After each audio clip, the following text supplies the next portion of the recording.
Welcome to today's webinar on Care at Home Caregiver Stories. So throughout February and March, we will be presenting several webinars on the theme of care at home. And the sessions in these series will be co-presented by both Family Caregivers of BC and the Alzheimer's Society of BC. We are both nonprofit organizations who are supported by the government in different ways.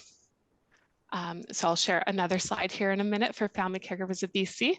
And it's important to know that we do not work for the health authorities or make decisions regarding care services. So our role is more to signpost people to the services and help them navigate that journey, but we do not have any direct influence on the provision of those services. So I just wanted to preface the call with that information. So I have a slide up here really quick, just showing what we do. And you know what, actually, I'm going to come back to this, I believe, at the end of the webinar so that we can get right into it today. Okay, so let me just stop sharing my screen. So I'm Sarah Evanishin. I'm the Manager of Advocacy and Education here at the Alzheimer's Society of BC, and I'll be your host for the webinar today. At this time, I would like to introduce our panelists who are joining us. So we have Susan Allen, if you want to give a little wave there, Susan. Susan cared for her mom, her mom, Jean. I missed the name there, but her mom, Jean, who lived at home before moving into long-term care. And then alongside Susan, we have Tom, who cared for his wife, Gail, at home until she passed away with Alzheimer's disease last year. So Tom will be sharing a different experience. So we'll have those different experiences to hear and learn from today. And then we also welcome Wendy Johnstone. So if you want to give a little wave, there you go. Wendy is the Director of Programs and Innovation with Family Caregivers of BC. Wendy holds a master's degree in gerontology and brings about 20 years of experience working with family caregivers and seniors as a geriatric case manager, a caregiver coach, content writer, and lead for an innovative social prescribing program for caregivers called Caregiver RX. And she now brings this expertise to her current role at Family Caregivers of BC and to our webinar discussion today. So very lucky to have all of you. Thank you so much for joining us. I think we're in for a really great discussion. So I did want to note before we dive in that for those who have joined us today, you may already be familiar with the idea that each person's dementia journey is unique, but that there are nonetheless many signposts along the way that might be shared. So this is also true for caregivers. And so today we're speaking with two family caregivers, Susan and Tom, who are going to share their different experiences along the dementia journey, along with the hope that you will find some common ground with them and can pick up some ideas or learnings that might help you in your own caregiving journey. And Wendy is joining us here to weigh in throughout the webinar with her insight, expertise, and experience from working with families and supporting their caregiving journeys. So we're going to dive right in with our first question. And Tom, our first question is for you. Can you take a few minutes to share with us a little bit about the care that you provided for your wife, Gail, at home and what this looked like? Okay, thank you, Sarah. Gail was diagnosed with the Alzheimer's disease about a little more than 6 years ago, and I took care of her since that time. And for the first 6 years, she was very, very good. In fact, you wouldn't even know that there was anything wrong, except when you live with someone, you notice the changes. And then in January of 2023, that's when things really started to get a little more difficult for her. I had brought her into the hospital because she could not walk, and so she was pretty well bedridden from that time on. But I had brought her in, and they told me that that I would need more and more care for her. So a very, very good friend of Gail's said that she would help me with her. And Gail is the type of person, she really liked this lady. So that was very, very good. So she accepted her helping me take care of her. And then about a month later, then she was then she had started to lose a lot of weight. I guess it's what else was there? Then she was I brought her in the hospital again, and then she was there for maybe 3 weeks, and then they decided to put her into palliative care. So up until that time, I looked after her all the time, and then they assessed me and they asked, you know, if I would be able to take care of her, and I said, yeah, I think I can. So I did.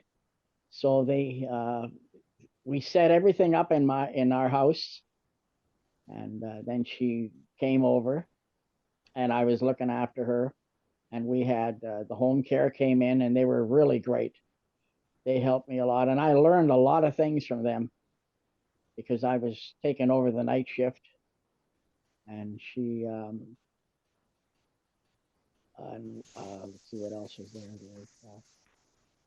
Yeah, so then when she came home, I was able to do all these things for her, and I always remembered she used to say to me that she didn't want anybody to feed her, just me. So she would only accept food from me. So, and I had no difficulties with that. I, did all the changing her pads and things like that. And uh, then the next morning, then the caregivers would come in and, do everything that they had to do at that time. And then when it got to the end, about maybe the last the last month, then she started to really lose a lot of weight, and she was looking at the ceiling, and she could, she was talking to her family and our friends, but she was always staring at the ceiling. And then I had to make a decision. So I uh, talked with the nurse, and we made a decision to let her go peacefully. And I know I was with her for it seemed maybe like 25, 30 hours. I was with her the whole time, and she uh, till her last breath, and then that was the end of her journey at that time. But I learned a lot of things from that, and I I always said to her I take care of her, and um,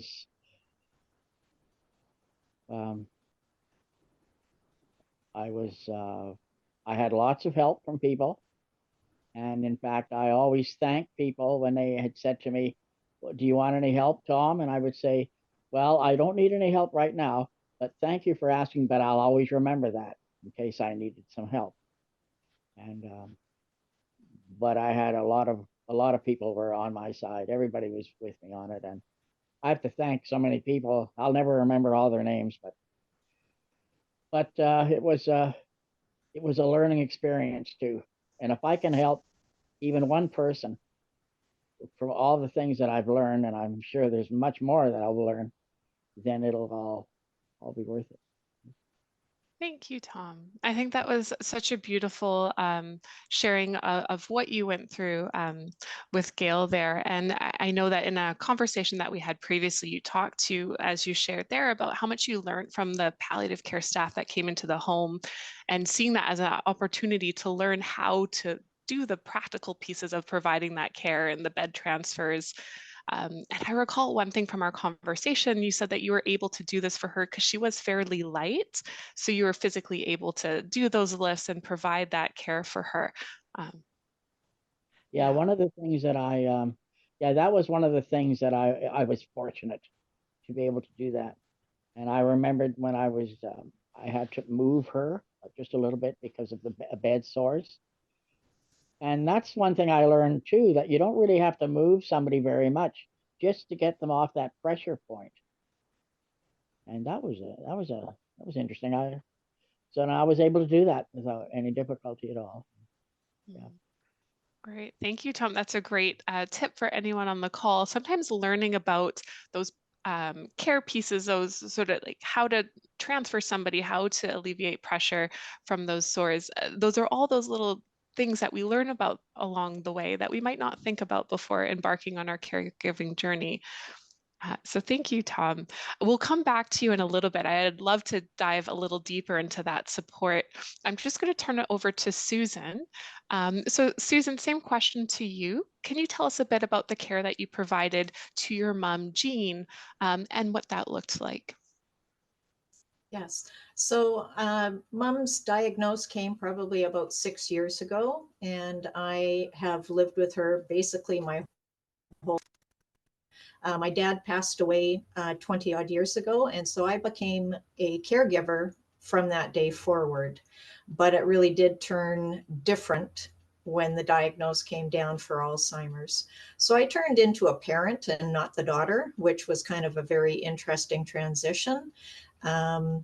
I reached out to the Alzheimer's Society and took some courses so that I could understand what was going on with my parent. And towards the end, when I felt that I was getting overstressed from doing all the caregiving, I reached out and I had a niece come in while I could go to work. Because I had taken time off of work so that I could be the sole caregiver. So the niece came in for about a year, and then we actually hired somebody from our church to come in for another year. So for 2 years, mom was taken care of during the daytime hours so that I could go to work. And then I would do the evening hours and obviously late into the early mornings and that kind of stuff. And so at one point, I really did realize I needed to reach out to the Fraser Health, who was in my area. And Fraser Health came in and helped me with the morning prep. So getting her out of bed and giving her a wash, and then her evening prep. And so there were challenges, obviously, wonderful, wonderful people. And I realized that they are stretched very thin with the amount of caregiving they need to provide for lots of people. And so I was grateful for them to come in and help me in kind of giving me a less stressful evening and morning time ritual with my parent.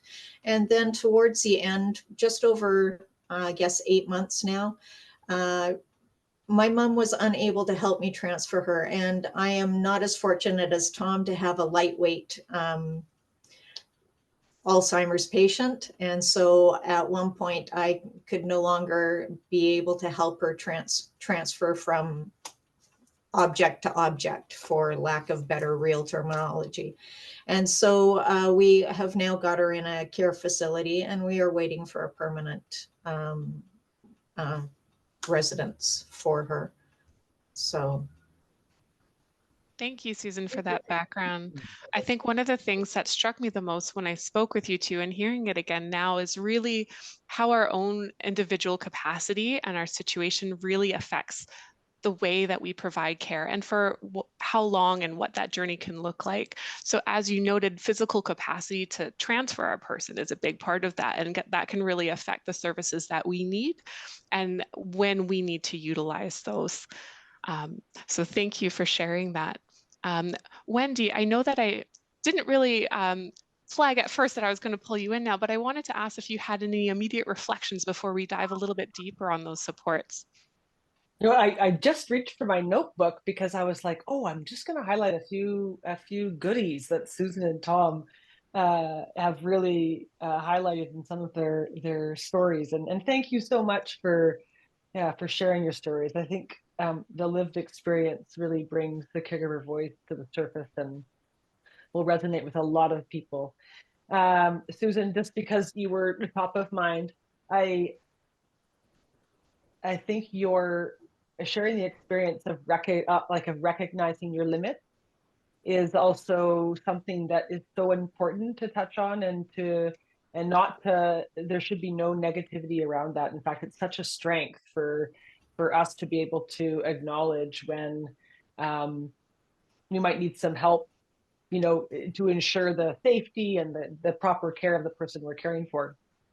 So I thought that was it's often something that we end up, speaking with caregivers around, is this idea that it's okay to have a limit, if it's going to be, a safety risk to yourself and the person you're caring for, or just not comfortable, or that we certainly have those rights as a caregiver, to be able to voice that. And Tom, I really liked your piece. I mean, I liked your entire story. Your piece, though, around acknowledging that sometimes we're okay. We don't need the help right then and there, but we know that it's there, and that we acknowledge that maybe we might need to reach out, and that sometimes that is also really good to acknowledge, like, yeah, I'm feeling resilient. I feel like I can manage this piece, but when I can't, I'll know where to go. And so I think sometimes just knowing that, and being able to tap into that, is another great strength. So those were just kind of two of my little tidbits that I picked up, and I can speak more to a few things later. But this is about our caregiver voices, and just want to make sure I don't. As I was saying to Susan, she said, "Oh, you're being really quiet today." I said, "Oh, don't you worry, Susan. If I'm the star of the show, you'll know I'm the star of the show." Great. Thank you so much for chiming in, Wendy. Some great highlights. To Tom's point too, I have heard someone share before that they kept a bit of a notebook or log. So whenever someone offered help, they'd sort of dig deeper. Oh, what are the sorts of things that you would help with? And they kept an actual log of that to reference back to if they needed help. So Tom, when you shared that, it made me think of this strategy that somebody had shared with me before. I see a question in the chat, and I just want to pull it in from Ron, because I do feel like it's relevant on what was just shared here. So Susan, a question for you from Ron. Ron is asking, who paid for caregiving while you were at work? Or who supported your mom? Yeah, we actually had put money aside, and so we paid for it. It was part of Mom's savings, so she paid for it. Great. Thank you for clarifying that. We know sometimes people will utilize the services available through home and community care or the government services, and sometimes people will only use the private, or they'll top up and use a bit of both. So again, it just comes back to the support that you need, what's available to you, and that will look different for everyone. I won't be digging into that today. We do have another education session on accessing services that I'm happy to share information in the chat with about that more, but just highlighting that, the caregiving journey can look quite different. So just on that topic of support, that brings us to the next question. And you spoke a little bit, both of you, in your introduction, but was hoping that you could dive a little bit deeper into where you found support during your caregiving journey. And that could be paid support, those formal supports through the healthcare system or privately, or those informal supports, for example, like what Family Caregivers of B.C. and Alzheimer's Society of B.C. offer with our programming. So if you can start, maybe Susan, I'll start with you since you shared last, we'll sort of loop back and then come to Tom. If you can share a little bit about where you access those supports and how that helped you with your well-being along the way. Okay, so as I said earlier, I did tap into the Alzheimer's Society and went to several seminars so that I could understand. And I got a real connection with several of your presenters, which was really awesome. You felt connected. You felt like you weren't standing alone, which was really awesome.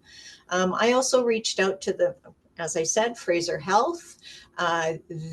Those people were amazing. I would ask questions. They would give me feedback. One of the things I really appreciated about the whole system was if Mom wasn't connecting with somebody, I could actually phone and say, you know what, Mom is having a tough time connecting with this individual. And granted, it was only a morning or an evening session, but they were able to make sure that we tried somebody else. So it wasn't the same stress for Mom having that same individual who she obviously for some reason didn't really connect with that individual. I also reached out to my family members.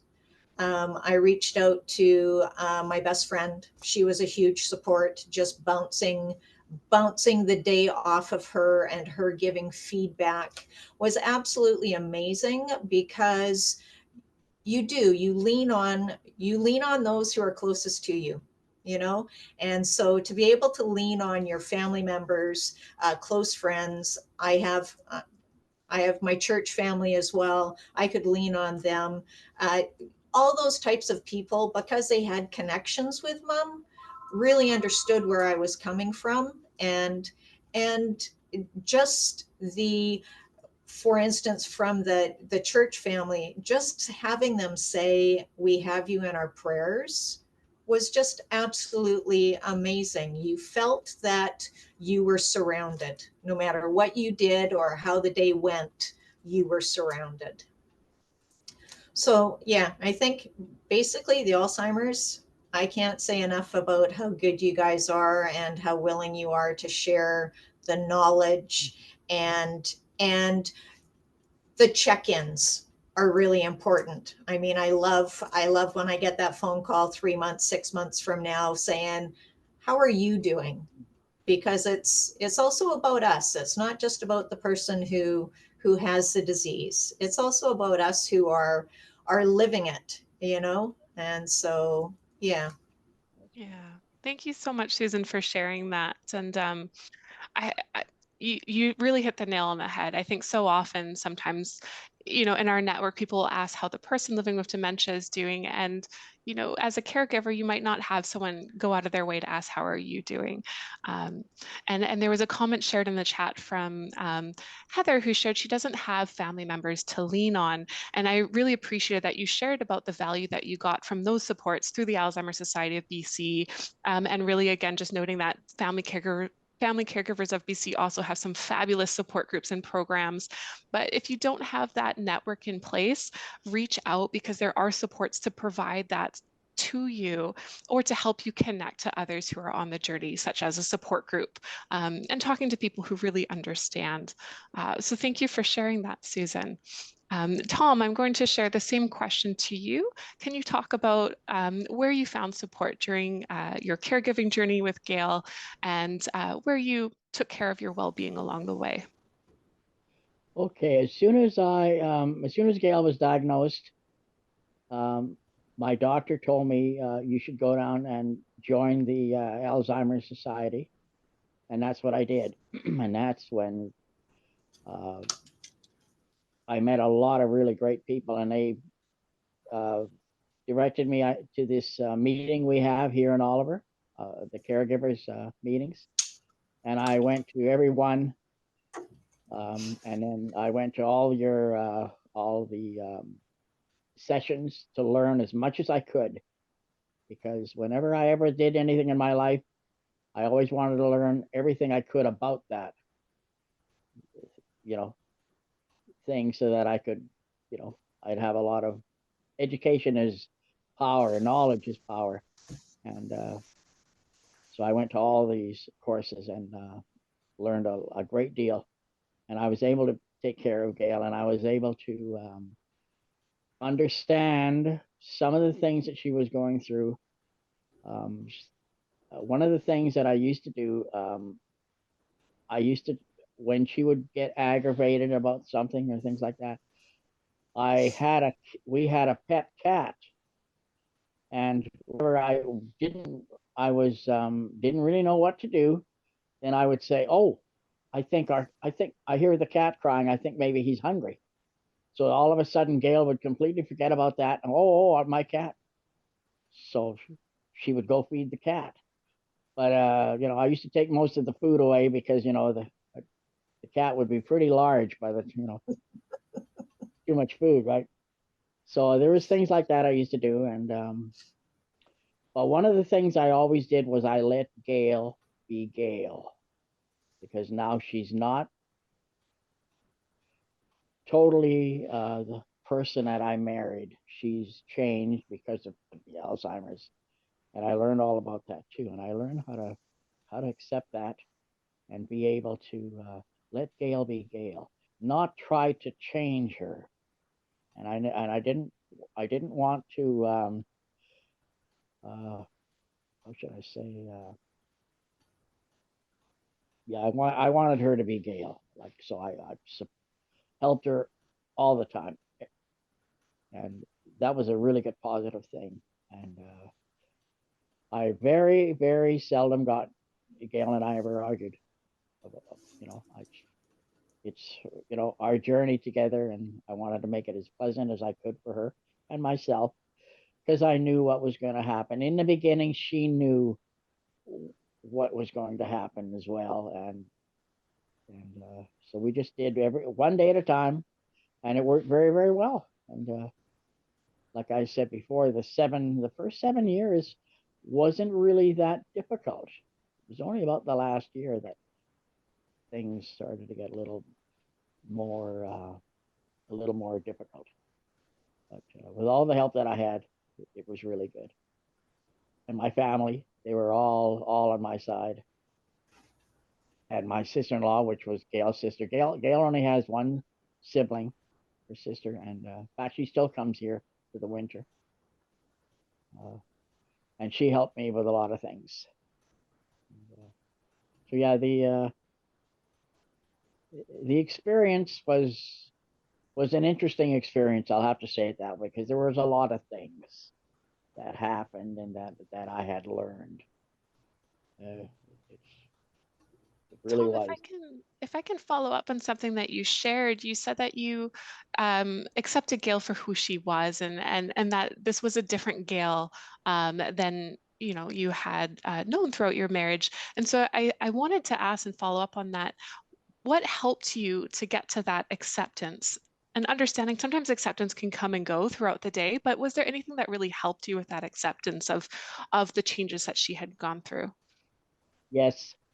Um, One of the things that I when I went to the meetings that I used to go to, some people would be always saying, well, um, I can't seem to get my let's say my wife to, you know, do something, and she's always, she's not like she used to be, and I want to get her back to that.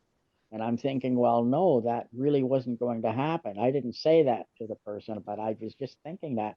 But I listened to what people um, were trying to do. It seemed like they were trying to change them, but then you cannot change them, because now they're not thinking the same way anymore, and if you try to do something, they're regressing back, and then they get angry at you.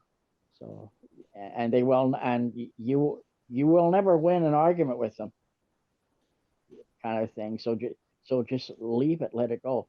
But that's what I learned. I learned that from a lot of people who are trying to change their partner, I'll say. And the other Thank you, thing Tom. is, I wanted Gail to be comfortable. You know, yeah, that was Sarah, can I also add something? yes, Absolutely. Please jump right in. Yeah. The other thing that I really reached out to was the adult day program that's provided for Alzheimer's people. They were phenomenal. Like during the pandemic, they were trying to do Zoom meetings with mom one-on-one. Obviously, it was way past her. She just couldn't connect with somebody on the screen talking to her.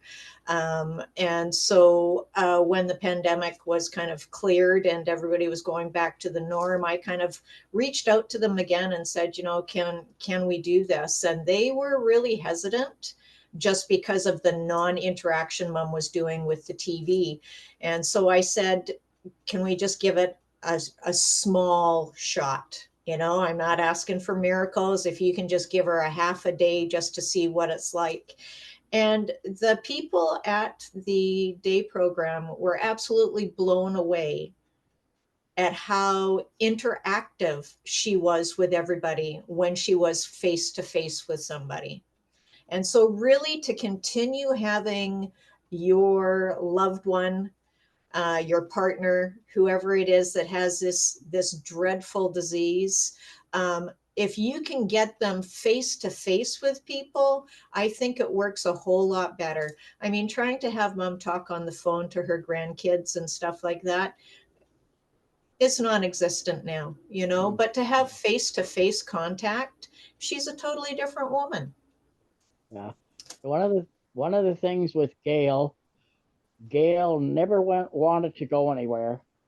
I remembered one time I took her to the hospice in they had a day program in Osoyoos, and I went a couple of times with her, and then when she was going to go by herself, she didn't want to go. She always wanted me to go with her.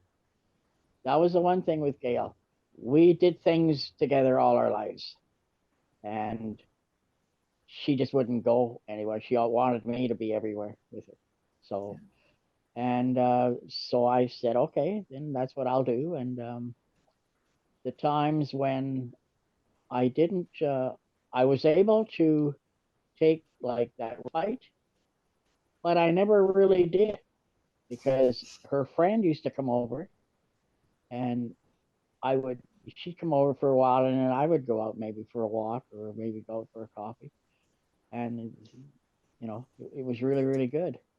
But I never really took any time off, really, because she always wanted to be with me. So that was good too. I never had any stress from Gail from that. That was a good thing for us. Oh, I thank you remember. for. Oh, sorry, Tom. I Well, couldn't that's quite okay. hear you at the end there. No, I was pretty well finished. Sorry. Sometimes that's the thing with online, the delay, right? You don't always sort of catch. Well, thank you for sharing that. I think, where you found that acceptance and that adjusting along the way that caregivers have to do. The person that we're caring for is experiencing those changes in their brain because of the disease, but as caregivers, we're also evolving along the way. I think, Wendy, if I can turn it over to you, I'm sure you have some great insight and would love to jump in at this point. So maybe if you want to take the mic. Yeah. Well, thank you again for sharing. I think it's interesting to listen to caregiver stories, and it's a common experience. You're both caregiving, and yet it's so unique and so different for each of you. And so I think maybe what I would highlight is that even though it is a common experience, that understanding our needs and I know the focus of this particular conversation is about caring for someone who's living with dementia, but caregiving itself it's its own journey as well. And there are things that you're experiencing that are very specific to a disease, and yet there's other areas that you're experiencing that are probably made more common around caregiving. And I think one of the areas that you spoke to without actually perhaps knowing what you were speaking about was this beautiful concept called building a circle of care. And that's often a really important piece for family caregivers, is understanding, who's in that circle of support and network. And what I might add is that, as I'm reading through the comments and I see some of the comments, sometimes it's helpful to know what else could you have in that circle that might support you as a caregiver and also the person you're caring for. And so it's, having that time to reflect on if you are experiencing a challenge or if you are in need, knowing who's in that circle and what else will help, strengthen that foundation. So I think that one piece that Family Caregivers of B.C. is a real focal point when people connect with us through our services is of course, listening to their story, but also understanding, where their foundation is at, or if they're having challenges around building that circle of care, helping them, to understand and how they can strengthen that foundation. I guess the other piece, and Sarah, you alluded to that as the person we're caring for, those changes occur, we adapt. And then I would also say that a caregiver themselves may experience some big changes. It might be change at work. It might be changes in their own family around, other people that they're caring for, supporting, or in their household relationships changing. Of course, with the person they're caring for, but also, within that broader circle. And I think that's at times that's where the risk of caregiver isolation can happen, is that our focal point, can be within that care recipient, and having that insight that as a caregiver, we also are going to be experiencing changes alongside of the individual we're caring for, but also in our own unique lives. You know, caregiving doesn't happen in isolation; it happens in our life. And so, I like the idea that, of course, and I think we all know, right? You put the oxygen mask on for ourselves first, so we can care for the person that we're caring for, but also that our, you know, ourselves and our needs is also really help strengthen our abilities to continue to care, and being able to ensure that we can still see ourselves separate from the person that we're caring for, that we have our own unique needs, and you know how we adapt and what we need to ensure our own caregiver well-being. I wanted to kind of change up the questions because Wendy, you prompted me about something that Susan shared early on in her introduction about how when she started caring for her mom, Jean, Susan, you shared that you became the mother and she became the daughter. And I know that we've talked in the past about this identity shift and the roles that can happen when we become caregivers. And so on that front, I wanted to ask a little bit more about that, if you wanted to expand on that feeling a little bit, and also couple it with a question we received in the chat box from a couple people. So someone was asking how you manage feelings of burnout. And I just want to share those together because sometimes burnout can come from losing ourselves and our identity as caregivers. So I wanted to open that up. Maybe Susan, if we can start with you, how did you manage that identity shift and any feelings of burnout? And what suggestions would you give to those on the call today? Okay, so yeah, the identity shift took a little bit for me to really realize that I was actually the one in control now and not my mom. And it's hard because you always look as your parent, you know, you never think into the future thinking that you may have to become that parent figure for that individual. I realized that once mom was diagnosed, I really did become an advocate for her, reaching out to as many people that spoke about, you know, well, my mom or my dad or whatever, you know, it's kind of weird that these things are going on with them. And I would say, please go get them checked out. Like, get them checked out as soon as you can, because there are drugs out there that I feel, having my mom on them as soon as I got her on them, she stayed on plateaus for quite a while. And we're only seeing from the pandemic a bit of a drop. So we're holding quite firmly, I feel, but I see her quite often, right? So it's hard. The identity, I am still struggling, as I said to you in previous chats, Sarah. I'm still trying to figure out who I am again. It's been 22 years that I was in some form a caregiver to my parent, and so for 22 years, she was the focus of my life. I felt that it was important because she had given her attention to, she had 3 children. She gave her attention to us. So the payback was I could give my attention to her when she needed it. And so it's still a process, you know, trying to figure out what are some of the things I would like to do that I never did. So I bought a guitar. I'm trying to play the guitar, you know, little things like that. I get to take my dog for long walks now, so I love that. Um, just little things that kind of turn you back into who you were before before the journey started. You know, Yeah, I hope I answered the question, Sarah. you did. And I think I just wanted to add to that too. Sometimes, and I think we spoke about this previously, so I feel like I keep saying that, and others are like, we weren't a part of that call, um, but also discovering that sometimes who you are might look different now that you've been a caregiver for so long. And so it can make sense that it's challenging to find who Susan is right now, because it might be different. The things that you might have done and brought you reprieve in the past might look different now. So thank you for sharing that, Susan. And Tom, I saw you nodding along when Susan was sharing, so it seemed like some of that might have resonated with you if you wanted to respond. Well, one of the things that when Gail and I first started going out, And then after we were married, and we always said we were going to be equal partners in everything that we did. We both had good, rewarding careers all our lives, long-term careers. And uh, so I always said we'll do things together because we don't have any children. So we did everything together and went. So when I even learned how to wash clothes, even sort laundry, things like that. And I taught her how to cook. And, so we did everything together. And that was really good.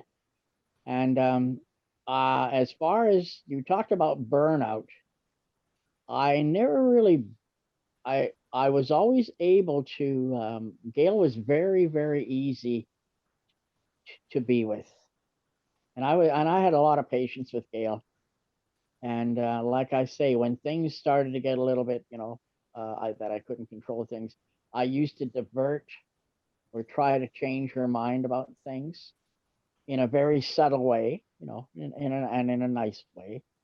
And she was, and she would respond to that. So the only time that it really, when it really got, that she was very, very angry or very agitated, that's the word, then I would call on the cat and use the cat, and then it really changed her mind. So I think what happens when you go progressively more into the Alzheimer's, you start acting, you're regressing, so you're becoming more and more. I don't know if this is the right word to say, more and more like a child or a younger. Doesn't sound nice, I guess, but you get, and then you can't make decisions, things like this, and so I remembered I had to make a lot of decisions, and some of the decisions I always used to say to her, well, would you like to do that? Like I didn't want to seem like I didn't want to seem like I was telling her what to do. I never did that, but she was always agreeable with that. So I mean, we had a really, it was very good. Like I never didn't think that I needed to, a vacation away from her. You know what I mean? Like time out. I never didn't really need that. Thank you for sharing that, Tom. And I think, again, that really speaks to the diversity of the experience. So, even seeing some of the comments coming through here in the chat, that can look so different from others. Some might have a very sort of calm and agreeable person that they're caring for, and others might have those strong personalities come out in droves. And you're going to have a tremendously different experience depending on how those traits are affected by dementia and the type of dementia that somebody has in particular. I actually wanted to shift gears a bit. I'm going a little rogue from the questions. Apologies, guys. But there is a question that I really was hoping that we can touch on before we start to wrap up the questions today, and then I'll turn it back to our last question. But Edwin had asked in the chat if you can share a bit about the value and the worth of taking care of someone with dementia. We often talk at the Society about those moments of joy or those gems along the journey that we often hear about the hard, but don't always talk about those meaningful experiences.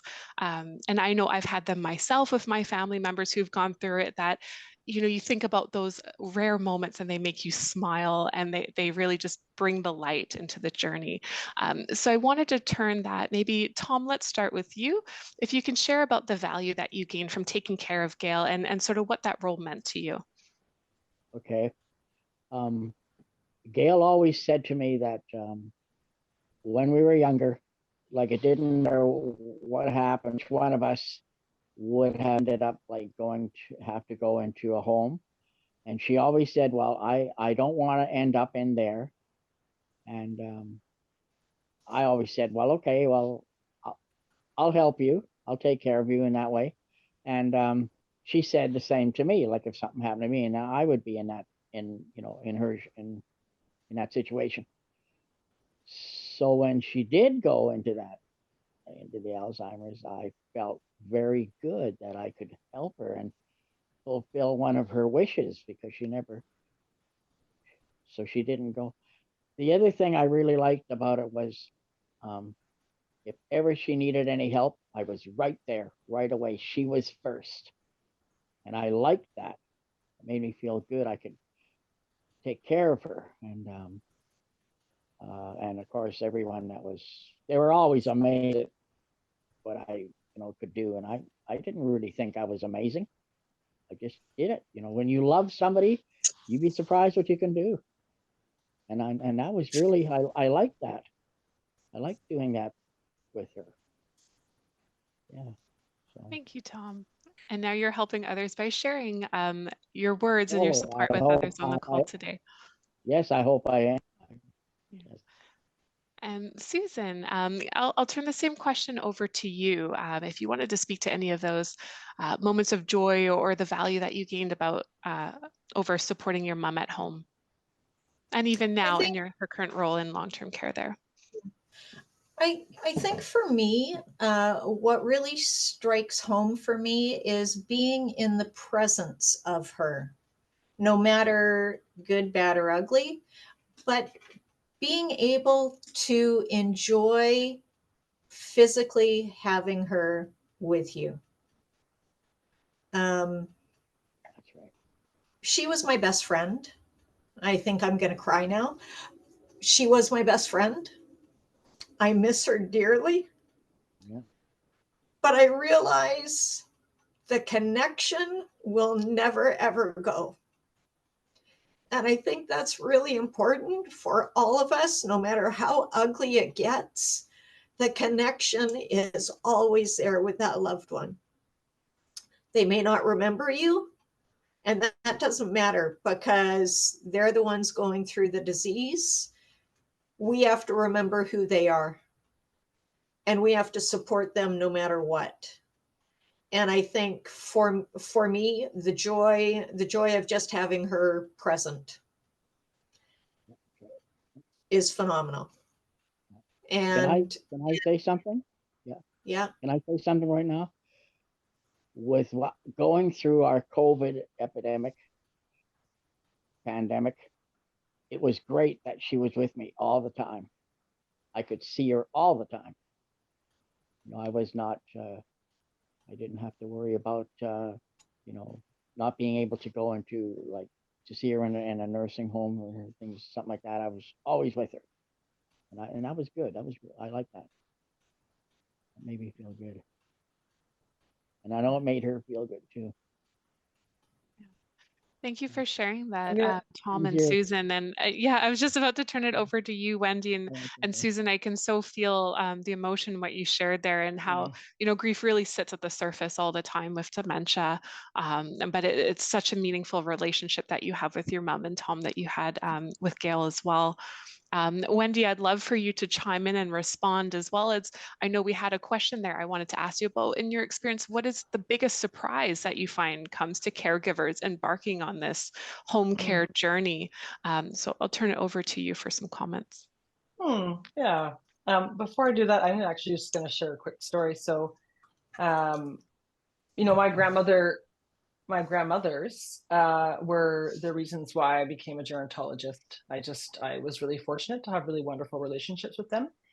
And one of my grandmothers lived with dementia for quite a while. And she, towards the end of her life, I wasn't living in the same city as she was. And I came home for a visit, and I went to see her in a long-term care facility. And it was, I was in my late 20s, and but I'll never forget this. It's like a life shifting moment. I think, Susan, what you talked about, this connection. So we were very close, and when I came in, it took me a while to find her, actually, because it had been so long, and she was in a jerry chair, and she was, at that time she was had some restraints, and she didn't have her teeth in, and she looked really different. And all of a sudden, across the room, I heard her clapping her hands, and I'm probably going to cry here. And she said, "I know you. I know you." Big smile. Like, powerful connection. It always makes me cry because she was such a beautiful person who brought such love and joy to my life, and me to her, clearly. And we had this moment together, it lasted 5 or 10 minutes. And, I went back the next day, and it was certainly a lot easier that second time around. So I think the power of connection and the power of presence and the power of being there in whatever capacity that is, I think is, one of the greatest gifts that we can provide to people, whatever journey they're on, but in particular living with dementia. So something like that, it really, has an impact on us personally, but also sharing it with others, we can really resonate with that piece. So I just wanted to share that. It is really why I became a gerontologist, was really because of my grandmothers, and being able to experience that grief and that loss and that joy, and all. It changes us forever, as you've both just spoken to. So on to the unexpected tears, the unexpected challenges with caregiving. I think, I guess that's it. I think a lot of us recognize that we might be caregivers one day. We generally don't know, you don't know what you don't know. And so it's really hard to plan for caregiving. And even during the journey, things really, really change. And so I think that uncertainty can feel quite stressful. And so I just written down a note that one of the things that, we speak to at Family Caregivers of B.C. is, well, just acknowledging the loss and the grief and those unexpected changes and how stressful that can be, but also, trying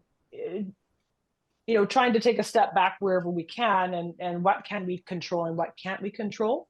And, sometimes having that insight is very helpful for us in those, sort of when dealing with the unexpected pieces. I think one of the things that we hear often is not knowing, like, is this part of dementia, or is this normal? Is this supposed to happen? And so that sort of lack of confidence in ourselves sometimes about, like, well, how on earth am I supposed to know what's going on, or even the questions to ask. And so I would just, on the side of, like, we don't know what we don't know. And I think, in some ways trying to be okay with that too. Sometimes we live in a society where we're expected to know how to caregive, and that's just not, we should, like, try not to put our pressure on ourselves for that. And then I think Susan, you and Tom, you alluded to this really nicely in two very different ways. Tom, your mantra was to let Gail be Gail. And I think that's beautiful. And but that likely meant a shift in identities and sometimes some roles. And Susan, you spoke about that grief and loss of that change, and then trying to regain that identity. And so that's often another unexpected, change that people just aren't always aware of or expecting. I'm going to stop there, but if there's more time, I can chime in. Thank you, Wendy. The last question I have for all our panelists, maybe if you can wrap up into one sort of point or one key tidbit of advice, what advice would you give to other caregivers, family caregivers, who might be at the start of their journey supporting someone living with dementia? What is the one thing that you would want to share with them that they can take away from this webinar today? And I will leave it, maybe Susan or Tom, feel free to jump in, because whoever has the thought top of mind might not be who I pick on first. So. I think for me, looking backwards, reaching out quicker, asking for help quicker, not feeling that you are Superwoman or Superman, and really reaching out to the society, to the day programs, to whatever district you're in. For me, it's Fraser Health, reaching out to them and getting those people to come in and relieve some of the stress that you might start feeling you're getting. Get rid of it sooner than later, like Tom said earlier, people were saying he's Superman, for doing all that he did. I had those kind of accolades as well. People were just like, how do you do this? And it's kind of like, you just do it, but please reach out as soon as you can. Reach out to people to help you lessen the stress on you so that you can still be you. Mm. Thank you, Susan. That is such an important point to make. And it really touches on what Wendy had alluded to, building that circle of care early. So as it gets harder, you have those supports in place to lean on and you know where to reach out to rather than waiting till we're in potentially a situation of burnout or crisis, or we just don't think and we can't take on one more thing of accessing that support at that time. That's a great advice, Susan. Thank you. Tom, what's the one piece of advice you'd want to share with family caregivers today? What I would say too is there are many organizations and many like places you can go to get help for yourself and even for uh, your the person you're taking care of. But the one thing that I really would stress is to get as much education about the Alzheimer's or dementia that you can get as much as you can, because uh, all the things that I've learned, I haven't used everything of it, but it was there when I needed it. And I took a lot of notes and I asked the caregivers 1,000 questions, and I wasn't, snooping on what they were doing, like, but I wanted to learn. And I'm always asking questions, no matter what it is. And that's the biggest thing, is to get as much education as you can. And Right. and the other one is like, when people are offering to help you, I mean, it's you may not need it then, or not, but then you have to always acknowledge, thank them for that, because then when you do need a hand, they'll be there. That's getting there too. Appreciate when people want to help you and people want to do things for you. You have to appreciate that. Great. Yeah. Another great piece of advice, Tom, not to be afraid to take the help that's offered as it's there. It's so hard to say yes to those offers of help, but people do want to help. One thing I wanted to share too, I had someone share with me that they were trying to support a caregiver. It was someone who was a family member of someone else who was the primary caregiver. And they said that when the primary caregiver, the person who was directly involved with the day-to-day care, when they actually accepted one of their offers of help, they felt so grateful that they were finally able to do something, because they had wanted to help but didn't know how. And it made them feel like they're a little bit helpless and weren't really involved. And so people do want to help. So if they offer it, take it. Yes. Great. So oh, sorry. Did you want to expand on that a No, little? no, no, that's true. I had several people help me, and I really appreciated it. Great. It was very nice. So, yeah, but Thank you're you. right. People do want to help. We They always want to do. help each other. Yeah. And actually, on that note, I see that there was some comments in the chat. Someone had asked about if they were able to share their own story, maybe in other lived experience webinars or in other ways. And I did want to note that sharing your story, whether that be in a support group or in an advocacy setting, to really highlight how the system works and your experiences as a caregiver, can be very powerful.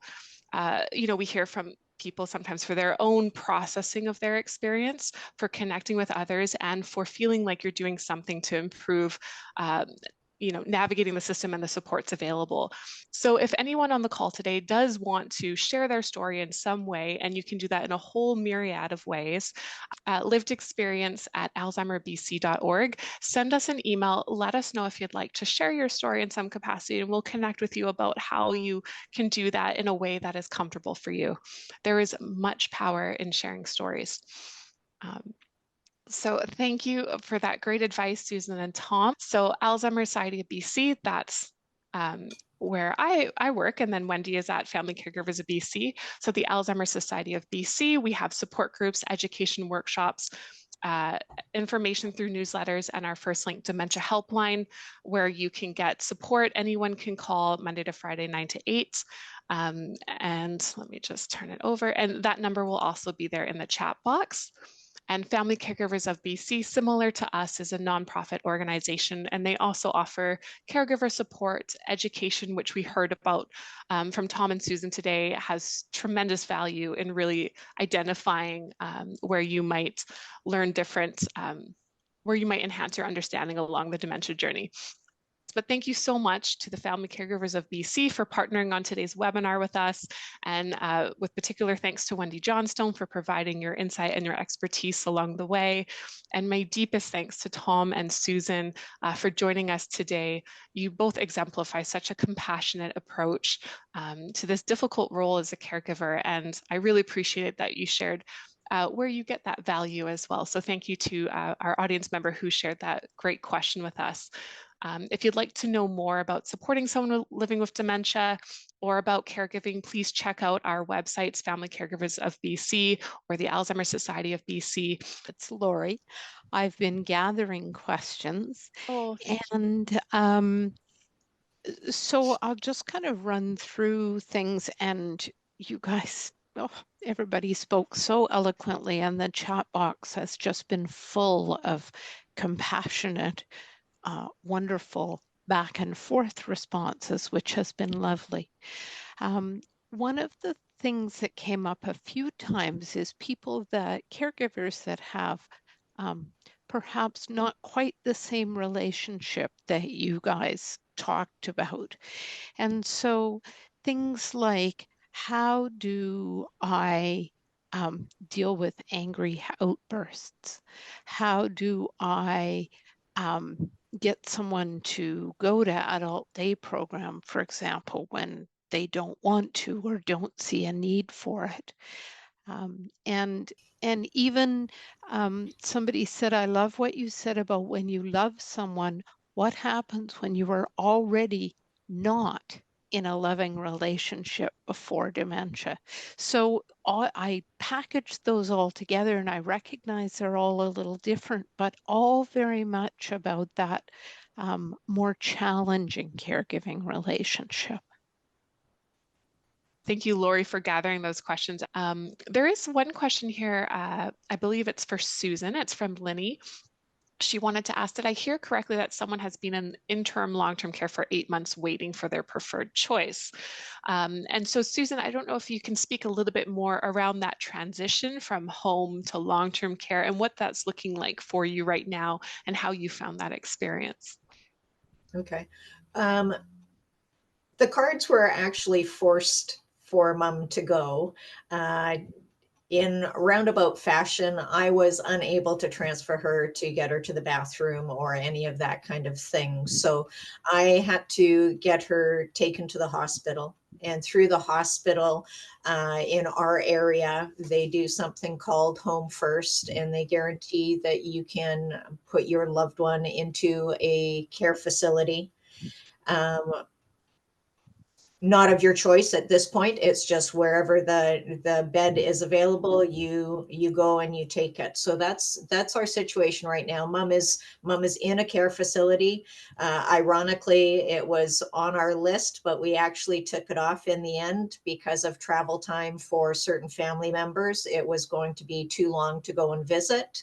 And so we've kept her on the shorter list, which brings her closer to her preferred or our preferred area. So the transition for me was Mom kind of speaking to me in her own way, saying, you can't do this anymore. You can't help me anymore.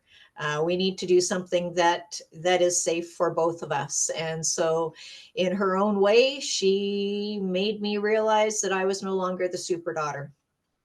And it's taken me a while to kind of swallow that pride, I guess, in a sense, because I like you, Tom, I really wanted her to stay at home until the end. But mom basically said, you can't do that anymore, Susan. You now need to go on and live your life, and I will live mine out in a facility. She is doing well. The people there love her. They are great caregivers. I visit 2 to 3 times a week. And I am the caregiver because I go during meal times to help out the staff. And so I feed my mom if she's not in the mood to feed herself.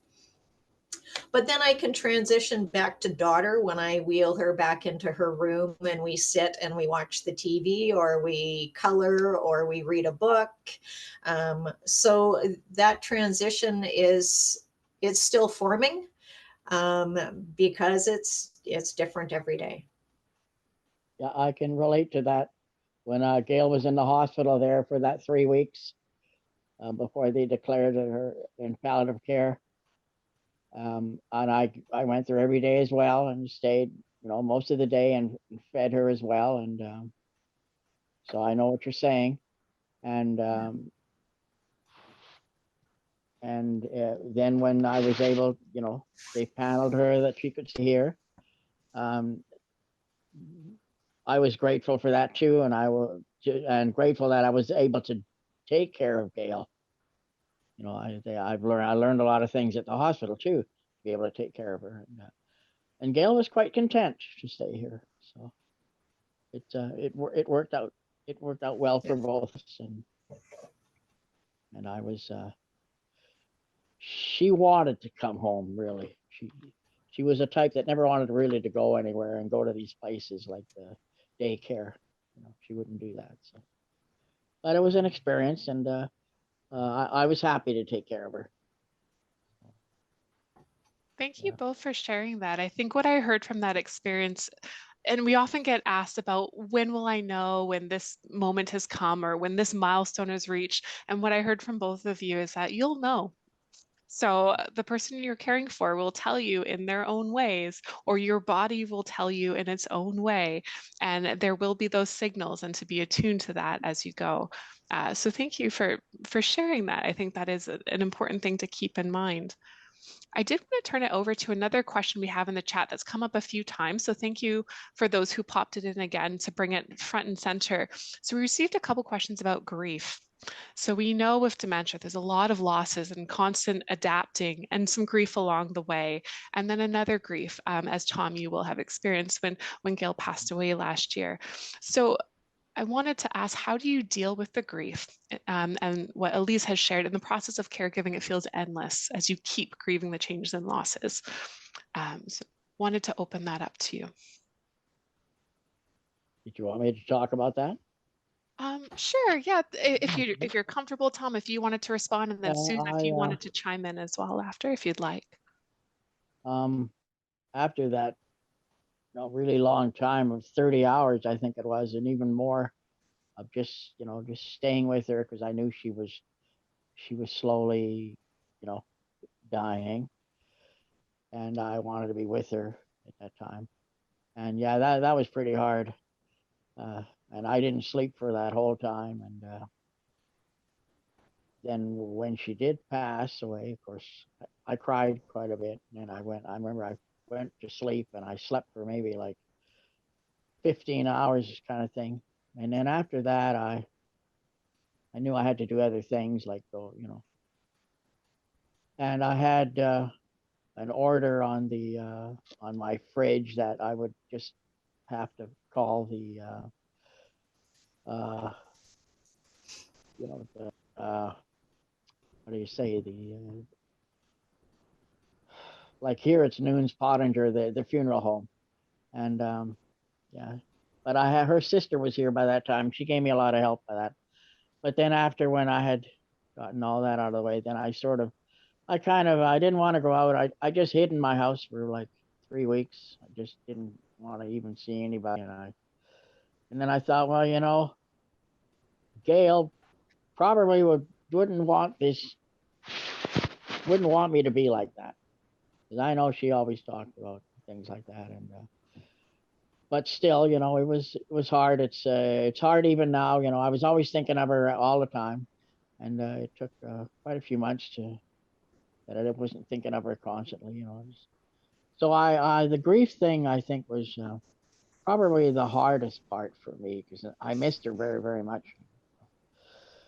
I thought I'd never, it was very difficult for me at that. But it's been 7 months now, a little better than 7 months now. And I'm starting to feel better, more and more, but still it's, you look at a picture, you go through things and those memories come back. But I know it's going to take a long time, but I'm going to the hospice and taking the grief counseling. I'm going to go through the whole thing, and I'm feeling better because of that. And I met a whole new, all kinds of different people again that are going through the same thing that I'm going through, and so we meet about that too. So yeah, but I knew that it was going to be difficult for me when I lost Gabe. So, but that's that's all I can say right now about that, because I'm gonna get getting teary here right now. So. Yeah. And thank you, Tom, for sharing that. And it sounds like what you're doing, you're really working to put in what we call the grief work. So with Yeah. dementia, there's that anticipatory grief before someone passes away. And then when they do pass, it's like a whole other surge. And it's quite different, but it still is that strong grief that even if you're anticipating it, it can still catch you off guard. And it sounds like you're really working at sort of, processing and working through that. And I did want to share with those still on the call that grief work is something that you can do throughout the dementia journey, because with those changes and the loss is that grief. And we do have workshops at the Alzheimer's Society of BC where we talk about grief and we help identify what that grief could look like and some strategies for responding. But I did want to make sure I can turn it over to you, Susan, if you wanted to share how you responded to these feelings of grief throughout the journey with your mom so far. You know what? I haven't really thought about it as grief, but I assume it is total grief that goes on because you start to miss that person that you had, you know? Um, yeah. I just assume it's day by day. You put one foot in front of the other, as the old saying goes, and you plug along, For me, I like the house has memories, right? She is no longer in the house with me, but there are still many memories of her around, and I think that helps me with my grief, knowing that she is still here. I think for Tom, it is a totally different grief session for him because he no longer has his partner. I I get to go and visit somebody, when I choose to go and visit and for as long as I want to visit. And so it is a totally different grief than the people who have that, as you said, Sarah, that second grieving. Yes, we grieve through the loss of, what, they can hardly write their name anymore, and it's sad. And like, for the last 4 years, I buy everybody's birthday card for the year, and I sit with my mom and we try and get her to write her name on it. And if it's one card every month, then at least they get a card with her scribble on it. And I think that the grandkids and the great grandkids, they realize Granny is going, you know, but they hold dear to the cards that are sent to them because there is a gran written on there somewhere, even if it's really squiggly. So I think the grief it's in waves. It's in waves. And I think for me, because I have good days with her, the grief seems to disappear somehow. Right. I hope that's kind of answered the question. I think that does, Susan. Thank you. And I think that really highlights that grief will look so profoundly different for each person. Your situation is so different. The person you're caring for and who you are is so different that there is no wrong way to grieve, and that can look different at any different time. So I think you really highlighted that in your response. So thank you, Susan. Even Sorry, go even ahead. though it doesn't matter how prepared you are, when you know your loved one is going to pass away, you think maybe uh, you'll be okay, but no, you're never prepared. You never are, really. Mhm. You're never totally prepared for that. Yeah. That's one thing I learned about this. Yeah, that's an excellent point, Tom. Thank you. We had someone ask in the chat box here about grief and the different types of grief. And if this is a webinar topic, and the answer is yes, this is a topic that we present on. So I do encourage you to check out our website. We have recorded videos on this topic, as well as education in person, or webinars like this on grief as well. I did want to ask one last question. We have about 10 minutes here, but I wanted to turn it to Wendy. So Susan and Tom, you both have and had really loving relationships with the person that you've cared for. And this has been wonderful. And I recognize that maybe not all caregivers are in that situation, and maybe those relationships are a little bit more tumultuous or obligatory. And so they might not have the same positive feelings attached to this caring relationship. So, Wendy, I wonder if you can touch on that a little bit and share how someone in those roles as a caregiver can navigate that dementia journey when maybe it isn't so loving. Great, I get that question. It's a big one. Oh, yeah, it's a really tricky one, isn't it? So if I'm going to put myself in the shoes of our caregiver support line, team, our wonderful group that receives our calls, and we've had many conversations about, challenging calls like this, or how do we support someone that is a reluctant caregiver, or someone that made a promise to made a promise to the parent that they would care for their stepdad, and they have a tumultuous relationship where there's trauma. And I think sometimes just acknowledging that it is a difficult relationship, that I think that's an important part of the process. And for many caregivers, often having some support around that and helping them understand that emotional piece, so that when they are caring, that as much as possible, that emotional piece perhaps isn't at the forefront all the time. So I think first of all, I think it's really important to acknowledge that not all of us have good relationships with the people we're caring for, and that we're doing it out of maybe it's obligation, maybe it is because we still care for that person, but that it's strained, that we've had a past together, and that past has led us to this place, or we haven't seen them in 20 years, but that we're still showing up, and that we are still caring for them to the best of our ability. So I think that recognition is okay. I think it's okay to feel that way.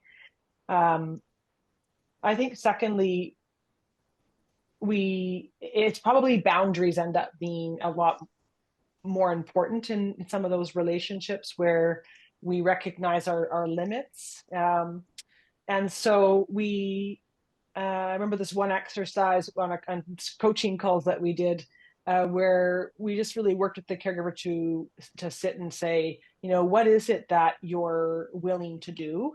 And what is it that you're not willing to do? And also, so then that kind of helps separate, like there are some non-negotiables where it's like, I just really can't do that. It's really going to be a trigger, it's going to trigger, or it's going to be too much. And sort of trying to put those into that space, and then trying to find ways then to fill the gaps where areas that you're unwilling to. I think maybe I would start, maybe leave it there. I'm sure there's a lot more, but that I think recognizing too that it's okay not to be okay with caregiving all the time. And actually, I'll say one more thing, just because this idea of self-awareness, like the more we understand ourselves, the more we're able to bring that into our caregiving. Like examples might be checking in with ourselves, like recognizing, okay, you know what, today's not a great day for me. I'm tired, I haven't slept. I'm feeling really anxious about this. And even just talking about that and naming that, we can then go into our caregiving role, knowing and giving ourselves a break and showing self-compassion, and perhaps maybe even avoiding situations that are going to bring up some of those feelings. So I think the ability to also recognize ourselves and how we can show up as our best self as well. And I know that takes some work, and I know that takes time, but those would be 3 or 4 ideas around managing caregiving roles that present challenges. Thank you for sharing that, Wendy. I'm mindful of the time and we have about 4 minutes left, so I'm going to start to wrap us up. But for those who are still on the line, I do want to strongly encourage you to take down the number of our First Link Dementia helpline. If something you heard today is really hitting you emotionally, or you have questions that we didn't have time to answer today, I know there were some more practical questions, such as responding to certain behaviors or how to encourage someone to do something that you're having challenges with. Please do give the helpline a call. I will note that sometimes after webinars, they get quite a few calls. So maybe be patient if they don't answer right away. They will call you back.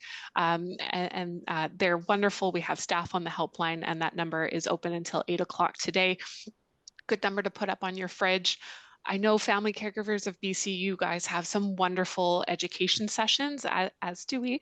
But I know I've seen some on your website about family dynamics and those boundaries and really navigating that. And that's such a fabulous resource, and really comes back to what Tom and Susan spoke to today about the value of that education.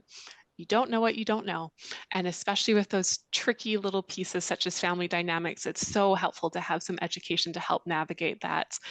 And if you wanted to learn more about support groups, both Family Caregivers of BC and the Alzheimer's Society of BC have support groups. So please do check that out. You can call our First Link Dementia helpline to learn more about days and times of when that is. And if a group model of support is not for you, again, the helpline, you can call and talk to someone one-to-one, and you can sign up to receive some check-in calls, which Susan spoke to, having someone call and check in and ask how you are doing for a change as a caregiver, which is so important. So I want to thank again, Susan, Tom, Wendy, for joining us today and for staying on the line a little bit longer to take some questions. It's just been such a pleasure hearing from you, and such a privilege to, bear witness to your stories in a way. I know that takes a lot to share with everyone in the world. So thank you so much for that. And to everyone for your attention today. Again, please don't hesitate to call us if you wanted to chat about anything or had questions. Right. And I see we have 1 minute left, so I'll leave it. If Tom, Susan, Wendy, any sort of parting words, you have a last chance to get a few words in there before we're at time as people start to drop off. Enjoy every moment you have with your loved one, no matter what it is. Enjoy it. Take it for what it is. And live the moment. Thank you, Susan. Yeah. Yes. Try to live one day at a time, and let your partner be in my case, be herself, and just, comfort her and be patient. You have to be patient with things, and that's about it. Yeah. And thank you for letting me be on this webinar with you. Thank you for joining us. Thank you for saying yes when I had asked. Oh. Right? Put your oxygen mask on first. Yeah. That's fine. Yeah. That's okay. We all hard. need that. It's hard to do. It's easier said than done. Completely understand. That's why I would also say having individuals and organizations were good reminders in a very supportive, empathetic way, and we recognize. I'm sure similar to Alzheimer's Society here at Family Caregivers of B.C. Most of us have been caregivers, in our past or are currently caregiving, and we recognize that it's not as easy as it is. And I think also just sharing your stories, being a voice for family caregivers and the people that we're caring for. It has such an impact. And yeah, the more life we can bring to these stories, the more awareness and I think really the more support and recognition there is for family caregivers. So thank you very much also for collaborating and having us as part of your webinar today. It was a real pleasure. Oh, thank you for jumping on board. And we do have some other webinars in this series on care at home coming up in future. So check out our website, alzbc.org/webinars. But we'll close it off now. Thank you again to our panelists and for those of you who joined us today. Take care, everyone.